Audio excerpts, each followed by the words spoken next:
Boa noite a todos. Os irmãos podem se assentar.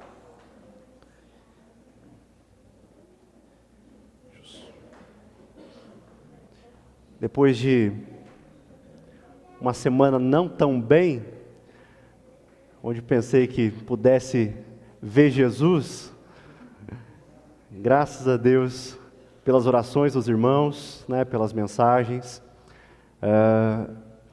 e graças a Ele que pude estar aqui hoje. Amém.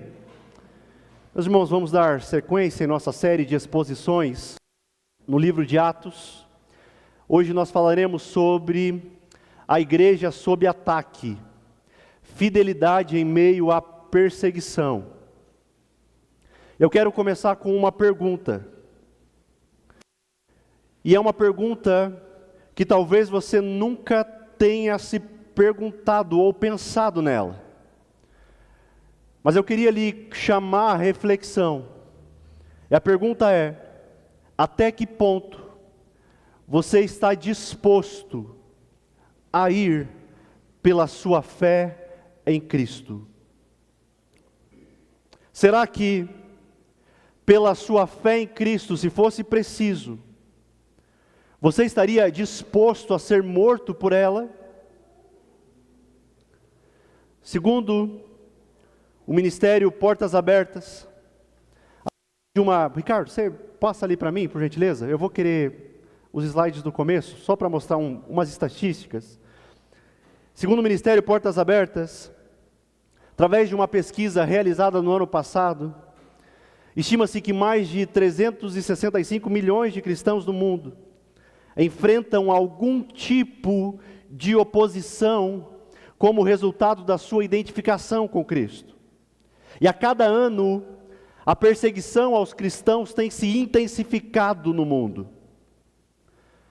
Todos os dias, 13 cristãos são mortos por causa da sua fé.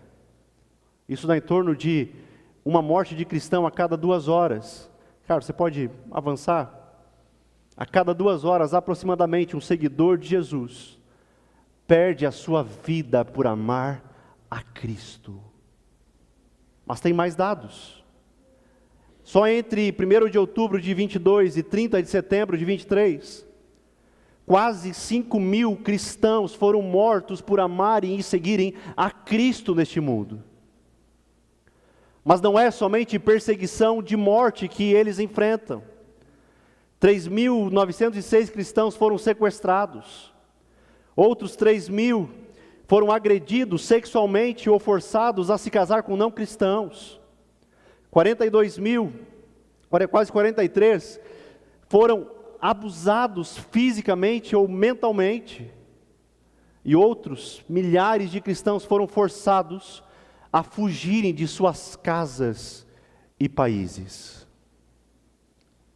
Neste momento, há irmãos correndo o risco entre ter que escolher entre negar o nome de Jesus ou manter os seus filhos seguros. Há outros que estão perdendo seus bens, suas casas e liberdade, simplesmente por compartilharem da fé em Cristo. E se essa fosse a nossa realidade, a realidade da perseguição? É exatamente o que nós veremos na exposição dessa noite. A igreja sob ataque. Eu quero convidar você a abrir a sua Bíblia no livro de Atos, capítulo 4. Nós faremos a leitura do versículo 1 até o versículo de número 22.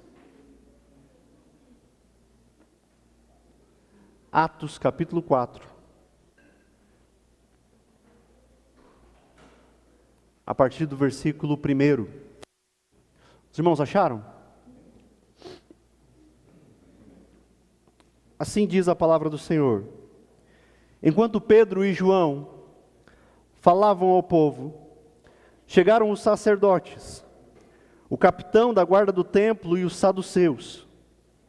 Eles estavam muito perturbados porque os apóstolos estavam ensinando o povo e proclamando em Jesus a ressurreição dos mortos. Agarraram Pedro e João e, como já estava anoitecendo, os colocaram na prisão até o dia seguinte. Mas muitos dos que tinham ouvido a mensagem creram, chegando o número dos homens que creram a perto de 5.000. No dia seguinte, as autoridades, os líderes religiosos e os mestres da lei reuniram-se em Jerusalém. Estavam ali Anás, o sumo sacerdote, bem como Caifás, João, Alexandre e todos os que eram da família do sumo sacerdote. Mandaram trazer Pedro e João diante deles e começaram a interrogá-los. Com que ou em nome de quem vocês fizeram isso? Então Pedro, cheio do Espírito Santo, disse-lhes: autoridades e líderes do povo, visto que hoje somos chamados para prestar contas de um ato de bondade em favor de um aleijado, sendo interrogados acerca de como ele foi curado, saibam os senhores e todo o povo de Israel, que foi por meio do nome de Jesus Cristo, o Nazareno, a quem os senhores crucificaram, mas a quem Deus ressuscitou dos mortos. Este homem está aí curado diante dos senhores. Este Jesus é a pedra que vocês, construtores, rejeitaram, e que se tornou a pedra angular. Não há salvação em nome, pois debaixo do céu não há nenhum outro nome dado aos homens, pelo qual devamos ser salvos. Vendo a coragem de Pedro e de João, e percebendo que eram homens comuns e sem instrução, ficaram admirados e reconheceram que eles haviam estado com Jesus. E como podiam ver ali com eles o homem que fora curado, nada podiam dizer contra eles. Assim, ordenaram que se retirassem do sinédrio e começaram a discutir, perguntando: que faremos com esses homens? Todos os que moram em Jerusalém sabem que eles realizaram um milagre notório que não podemos negar. Todavia, para impedir que isso se espalhe ainda mais entre o povo, precisamos adverti-los de que não falem com mais ninguém sobre este nome. Então, chamando-os novamente, ordenaram-lhes que não falassem nem ensinassem em nome de Jesus. Mas Pedro e João responderam: julguem os senhores mesmos se é justo aos olhos de Deus obedecer aos senhores e não a Deus, pois não podemos deixar de falar do que vimos e ouvimos. Depois de mais ameaças, eles os deixaram ir.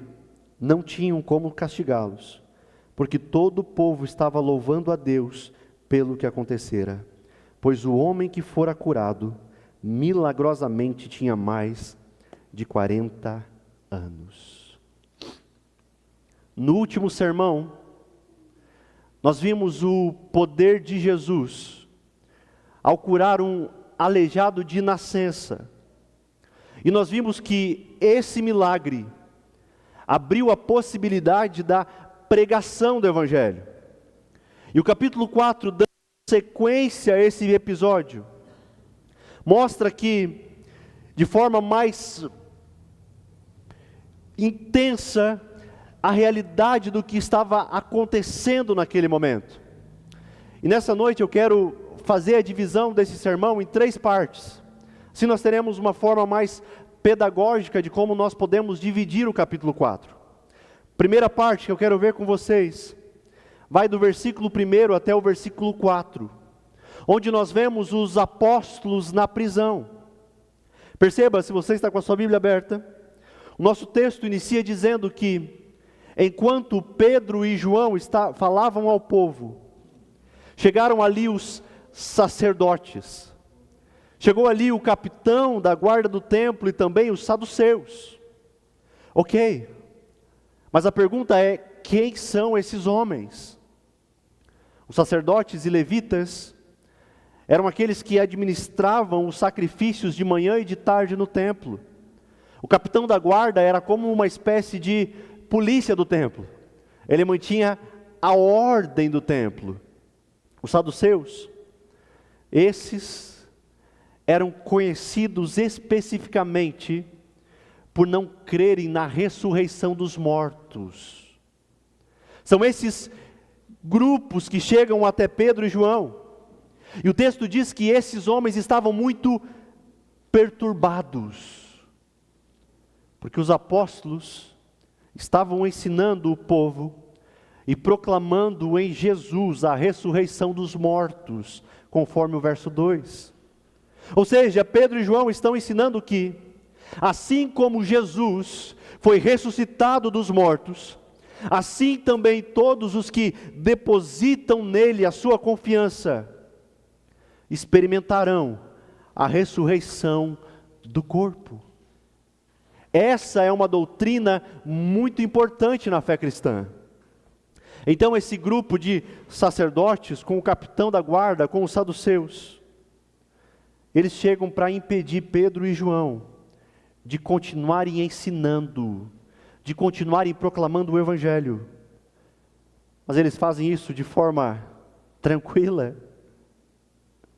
Diz o texto que eles agarram Pedro e João e os colocam na prisão. O que é isso? Perseguição contra a igreja de Jesus. E aqui é a primeira noite em que os cristãos passam presos por seu amor a Cristo. Meus irmãos, desde o começo, homens e mulheres, governos e religiosos, se levantam para tentar impedir o avanço da igreja.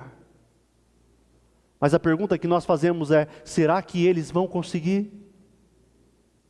É claro que não. O que acontece? Embora aqueles homens tivessem sido presos, eu lembro do que Paulo mais tarde vai escrever a Timóteo. Embora estejamos presos, ele escreve ao jovem Timóteo dizendo: a palavra de Deus não está acorrentada. É o que vemos no versículo 4. Mas muitos dos que tinham ouvido a mensagem crerão.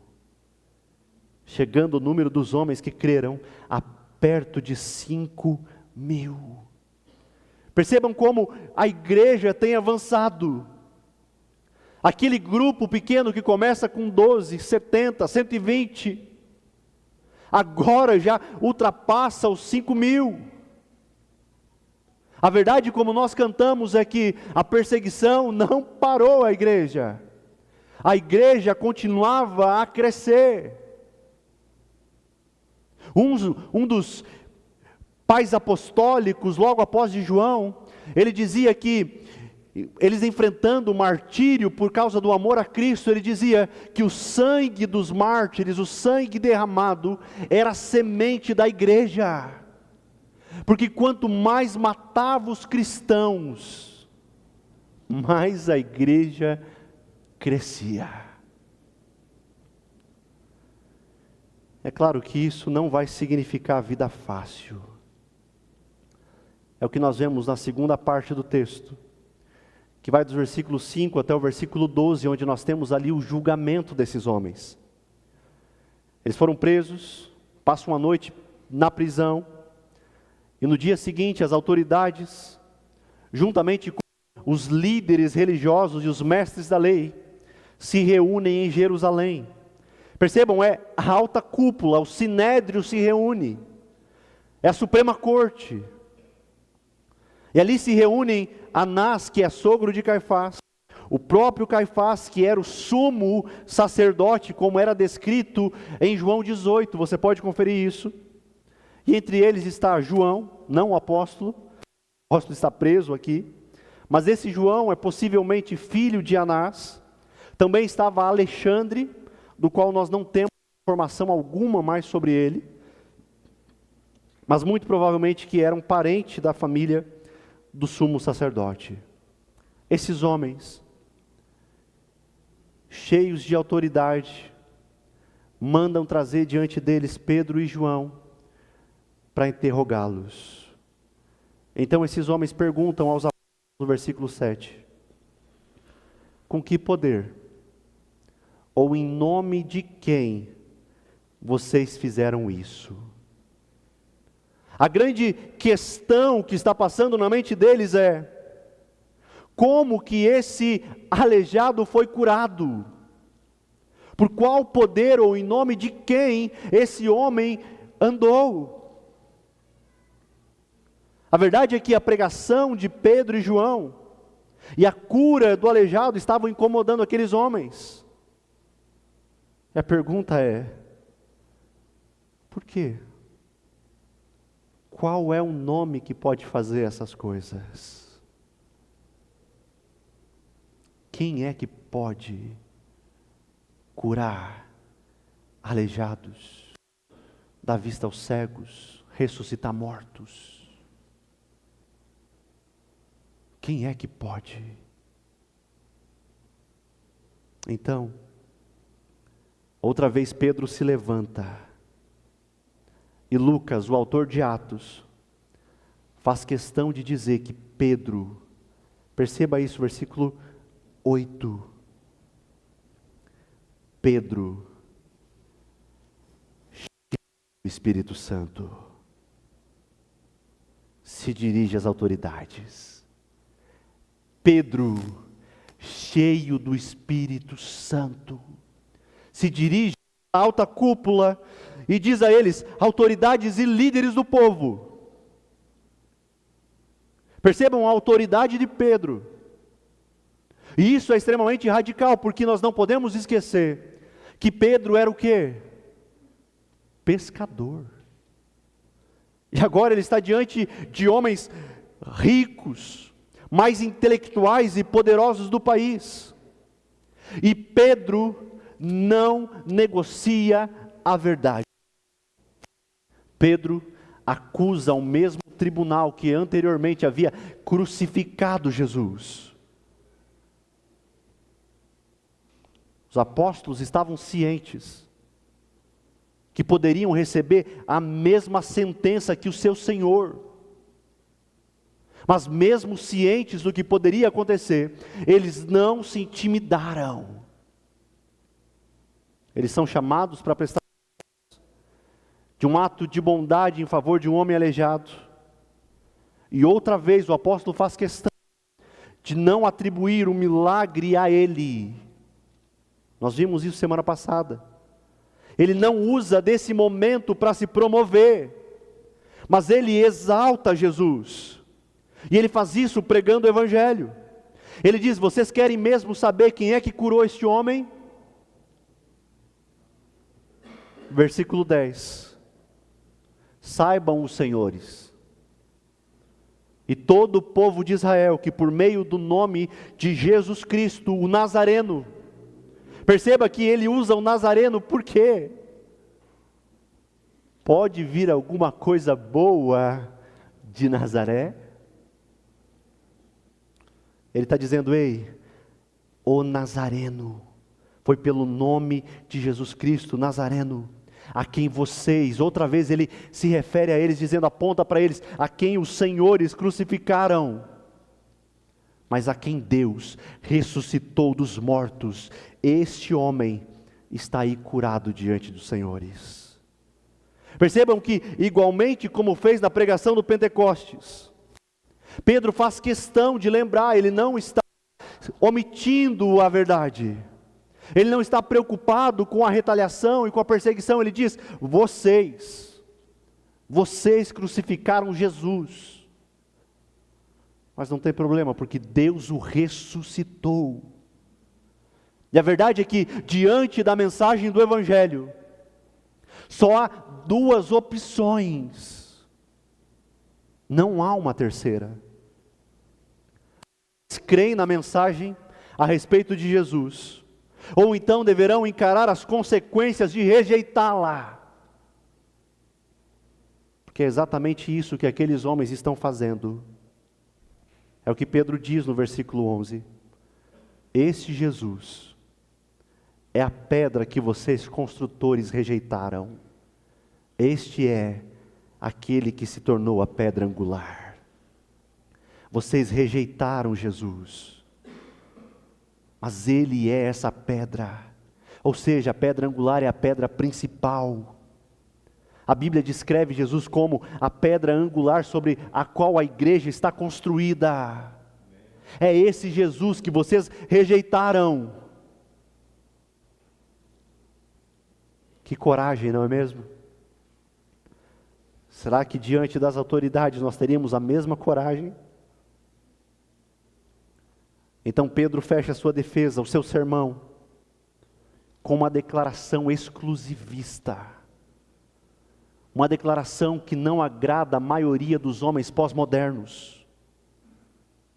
E aqui nós precisamos prestar bem atenção nisso.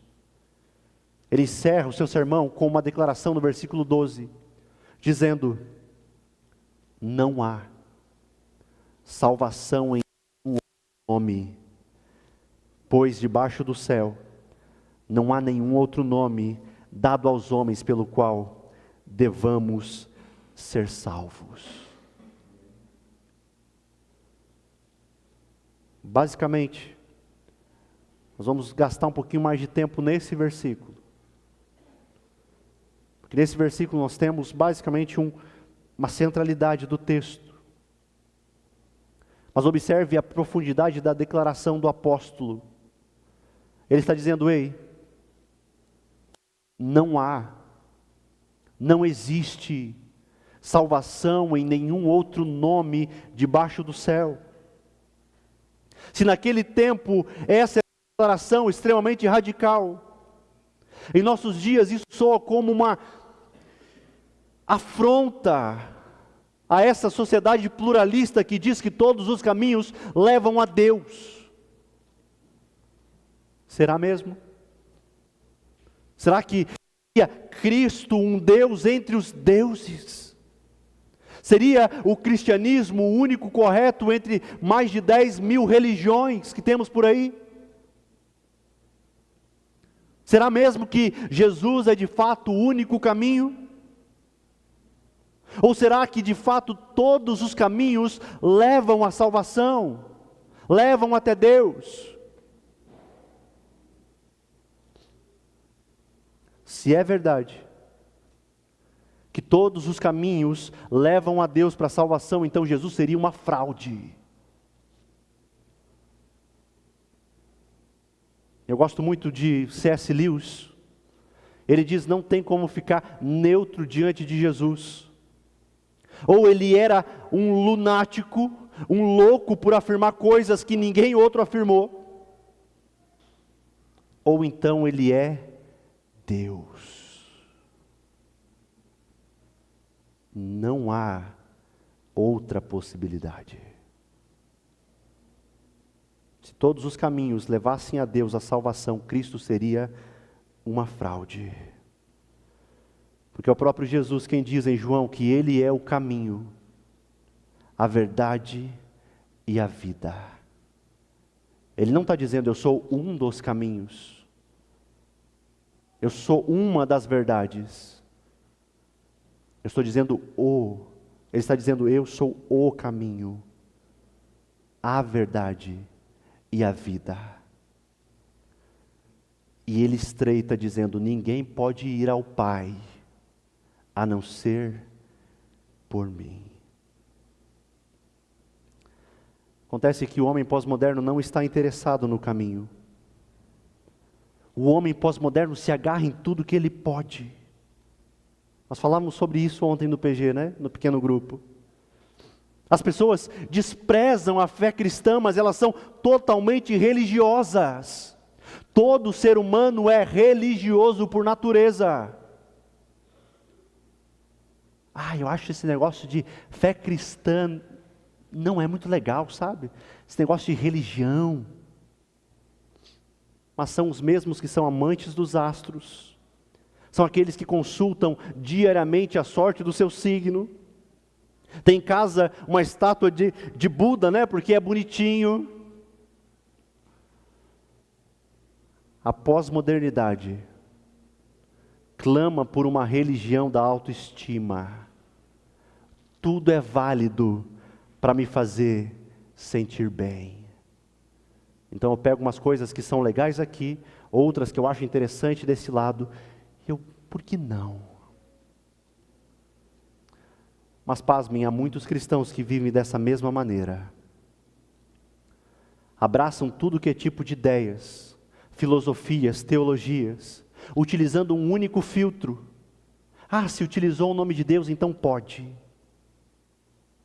E muitos, quando surgem problemas, não procuram um aconselhamento pastoral, não procuram estar junto em comunhão com os irmãos, mas vão direto para gurus da internet. Eu não estou dizendo que você não pode ouvir, não é isso, você deve. Tem muita gente boa, mas tem muita gente ruim também.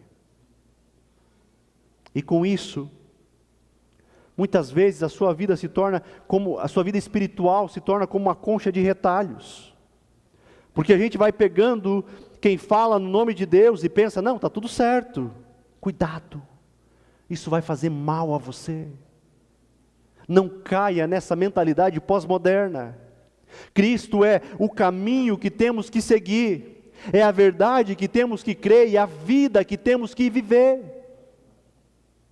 É simples. É por isso que Pedro faz essa declaração maravilhosa, dizendo, não há salvação em nenhum outro. É algo extremamente radical. Você sabia que nem antes e nem depois de Jesus alguém fez uma declaração como essa? Em todas as religiões nós não encontramos uma declaração assim. Pega os grandes líderes que temos por aí, de diversas religiões, por exemplo, Confúcio, ele ensina por cerca de 22 anos, Maomé mais ou menos por esse tempo também, Buda cerca de 45 anos, a gente tem praticamente 90 anos de ensino, mas Jesus pregou apenas por 3 anos,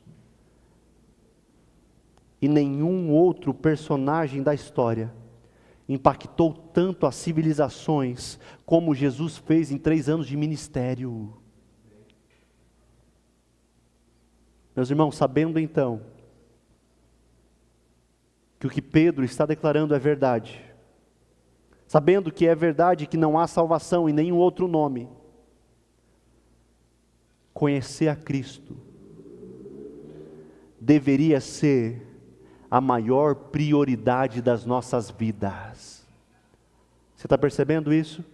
Eu quero que, se você gravar uma única coisa, que seja isso. Se o que Pedro, o que Jesus estão falando é verdade, que não há salvação em nenhum outro nome, então, conhecer a Cristo deveria ser a maior prioridade da minha e da sua vida. Porque se não há nenhum outro, se Ele é mesmo o caminho, a verdade e a vida, conhecê-lo é a nossa meta. Deveríamos fazer de tudo para conhecê-lo diariamente. Você pode ser um baita intelectual, um doutor na sua área, isso é ótimo, um PhD. Mas você precisa conhecer a Cristo. Se você creu que essa é a verdade, e nós cremos nisso, que é a verdade eterna, que não há salvação em nenhum outro nome, então, embora eu faça qualquer coisa, boa, legal, bacana, a mais importante vai ser eu dedicar tempo em conhecer o meu Senhor. É o que nós devemos fazer, de tudo para conhecê-lo diariamente. Mas eu sei também que muitos, por essa declaração, nos acusam de arrogância, até mesmo de intolerância, não é mesmo? Como assim? Salvação somente por Jesus. A verdade é que onde as pessoas veem como arrogância, eu vejo como um ato de amor. Sabe por quê? Porque eu estou amando o meu próximo. Quando eu digo que a salvação se encontra somente em Jesus. E nós desejamos que esse Cristo seja conhecido e adorado. Eu não estaria amando essa pessoa se eu o negasse a Cristo. Se eu tirasse o direito de apresentar a ela a Cristo. Eu estaria não amando essa pessoa, mas sendo um mentiroso se eu falasse para ela, não, verdade, todos os caminhos, né, levam a Deus, o Deus é sempre o mesmo. Mas quando eu falo que a salvação é somente por Jesus, eu estou amando aquela pessoa, simplesmente porque é somente em Cristo que ela vai encontrar salvação, perdão dos seus pecados, uma nova realidade de vida, alegria e esperança eterna. É claro que essa mensagem salva, mas ao mesmo tempo ela gera perseguição. Mas a perseguição não deve impedir a obediência da igreja. É o que nós vemos na terceira parte do texto, que vai dos versículos 13 a 22. No primeiro momento, as autoridades não creram, mas ficaram inicialmente admirados, pois estavam, diz o texto, que eles estavam vendo a coragem de Pedro e João. Eles perceberam que os apóstolos eram homens comuns, sem instrução, e reconheceram que eles haviam estado com Jesus. O versículo 14 diz que eles viram o homem que havia sido curado, então nada podiam fazer contra eles. Dessa forma, as autoridades ordenam que eles se retirem do sinédrio, e eles começam a discutir entre eles. E eles se perguntam, versículo 16, o que nós faremos com esses homens? Todos os que moram em Jerusalém sabem que eles realizaram um milagre notório que nós não podemos negar. Percebam algo. Aqueles homens estão diante da verdade, mas fecham os olhos para a verdade. Eles sabem que o nome de Jesus é a verdade, mas eles pensam, eu acho que isso vai nos causar problema. Então, vamos impedir a pregação? Como? Versículo 17. Todavia, para impedir que isso se espalhe ainda mais entre o povo, precisamos adverti-los de que não falem com mais ninguém sobre esse nome. Então, chamando-os novamente, ordenaram-lhes que não falassem nem ensinassem em nome de Jesus. E se nós estivéssemos lá, qual seria a nossa resposta?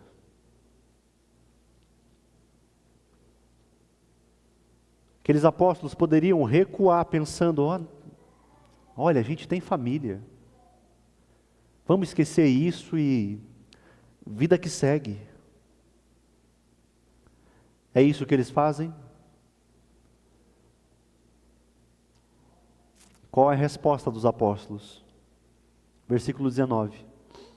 Mas Pedro e João responderam, julguem os senhores mesmos, se é justo aos olhos de Deus, obedecer aos senhores e não a Deus, pois não podemos deixar de falar do que vimos e ouvimos.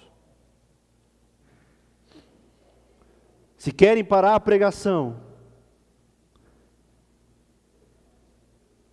que nos deixem aqui ou nos matem. Porque se nos soltarem, nós continuaremos anunciando a salvação em Cristo Jesus. Porque o que realmente importa para nós é obedecermos a Deus. E eles dizem, nós não podemos deixar de falar o que vimos e ouvimos. Pedro e João estavam diante dos homens que haviam matado Jesus, mas eles não se intimidaram. Os dois apóstolos disseram, nós vimos fatos, nós vimos Jesus morrer, nós vimos Jesus ressuscitar, nós vimos milagres, nós vimos cegos, aleijados, leprosos serem curados, nós presenciamos tudo isso. Nós fomos transformados e conquistados por esse poder. Nós não temos opção. Ninguém que tendo posto a mão no arado, olhe para trás é digno de mim, diz Jesus. Sabe o que é isso? Isso é um caminho sem volta. Não temos opção. E qual é a reação do Sinédrio? Versículo 21, depois de mais ameaças, eles os deixaram ir. Não tinham como castigá-los, porque todo o povo estava louvando a Deus pelo que acontecera. Pois o homem que fora curado milagrosamente, tinha mais de 40 anos de idade. Lembram que o capítulo 4 é a sequência do que nós vimos semana passada? Vocês lembram como começa o capítulo 3? Começa com um aleijado. Mas o capítulo 4 encerra essa sessão com esse homem andando pelo poder do nome de Jesus. O capítulo 4 começa com os apóstolos na prisão. E essa sessão termina com eles do lado de fora, com o povo louvando a Deus por causa de Cristo Jesus. Você não pode sair daqui da mesma forma. As autoridades, no início do capítulo, que estavam perturbadas, e no final decidem impedir a pregação, taparam os ouvidos, não façam o mesmo. No início eles tinham dúvidas sobre a cura do aleijado, no fim eles já não tinham mais dúvida, mas continuavam com os ouvidos tapados. Não faça o mesmo. Não feche os ouvidos para o Evangelho. Não tema perder os seus falsos deuses e o que eles te prometeram. Não tema isso. Ou será que vale a pena? É claro que não. Meu irmão, minha irmã, você não precisa se espantar com a perseguição causada pelo Evangelho. Não. Não devemos temer a perseguição à pregação. O que nós devemos temer de verdade é o aplauso de todos. É querer ser querido e aprovado por todos. Infelizmente isso é o que muitos pastores e igrejas e cristãos mais ambicionam na vida. Se esse é o nosso caso, tenhamos cuidado, pois talvez estejamos tão parecidos com o mundo à nossa volta, que já não causamos nenhum desconforto no coração das pessoas com quem convivemos. E aqui, eu não estou falando sobre ser cristão chato, que tem por aí, ok? Aquele cristão que ninguém aguenta ficar perto, não é isso. Mas eu estou falando que é possível que muitos, tentando adaptar a mensagem do Evangelho para agradar as pessoas, estão tentando amenizar, diluir o Evangelho para então serem aceitos. Mas isso é um absurdo. Sabe por quê? Porque a cruz de Cristo sempre será um escândalo para o mundo. Sempre. É claro que nós devemos demonstrar respeito às pessoas. Devemos ter amor por elas, devemos ouvi-las, ter compaixão. Nós precisamos remover qualquer pedra de tropeço, menos uma: a cruz de Cristo. Não tem como. A mensagem da cruz é loucura para alguns, mas para nós que cremos, é poder de Deus. Portanto, se você prega o Evangelho de Cristo, se você tem compromisso com este Evangelho, então você deve esperar algum tipo de perseguição mesmo. Não deveria se espantar com a perseguição que o Evangelho promove. Vai acontecer inevitavelmente. Portanto, sigamos pregando a mensagem da graça de Deus. Mas outra coisa que nós podemos observar também, é que a perseguição não impede o avanço do Evangelho. Versículo 4 mostra que, mesmo com Pedro e João presos, muitos creram na mensagem. Isso confirma que a igreja cresce em meio à perseguição. Pedro e João foram ameaçados por proclamarem a verdade sobre Jesus. Hoje a perseguição pode não ser física para todos, mas ela é real. Inevitavelmente você vai enfrentar algum tipo de perseguição, quer seja censura, ridicularização, até mesmo a perda de oportunidades por não ceder aos valores deste mundo. Como você reage quando a sua fé é desafiada? Será que temos coragem de nos posicionar como Pedro e João? Em seu ambiente de trabalho, faculdade, nas suas redes sociais, você mantém firme os seus princípios? Não esconda a sua fé, mas viva de forma que as suas ações e palavras testifiquem sobre Cristo. Eu sei que hoje há uma pressão social para silenciar o Evangelho, ou então torná-lo mais acessível, aceitável ao mundo. Meu irmão, minha irmã, se você precisar escolher entre obedecer a Deus ou ceder à cultura,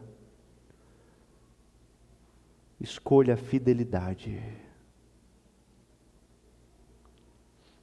Muito se fala sobre sucesso hoje em dia, não é mesmo?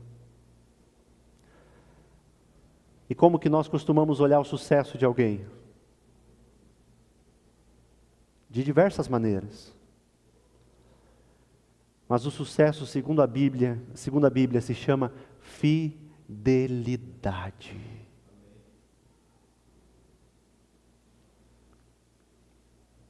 Um dia nós queremos ouvir: vinde, benditos de meu Pai. Fidelidade. Você quer ter sucesso? Seja fiel a Cristo Jesus. Isso pode significar não aceitar certas práticas no seu ambiente de trabalho. Isso significa não se conformar ao relativismo moral que tem por aí, ou até enfrentar a oposição dentro da sua própria família. Mas seja na perseguição intensa, ou na pressão sutil do mundo, somos chamados a perseverarmos em fidelidade ao Senhor. Por isso, meu irmão, não permita que o medo impeça você de viver e proclamar a verdade de Cristo. Vamos orar?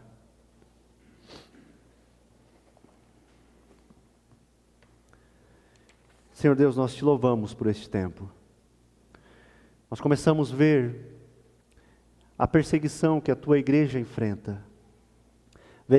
Vimos aqui inicialmente que a perseguição ela vem de fora, mas nos próximos capítulos veremos outros tipos de perseguição. E nós te pedimos, Pai, eu sei que nós, em nosso país, temos essa liberdade que é algo maravilhoso, mas por vezes nós nos acomodamos com isso. É claro que nós pedimos ao Senhor que nos livre, sim, de perseguições, mas elas são inevitáveis.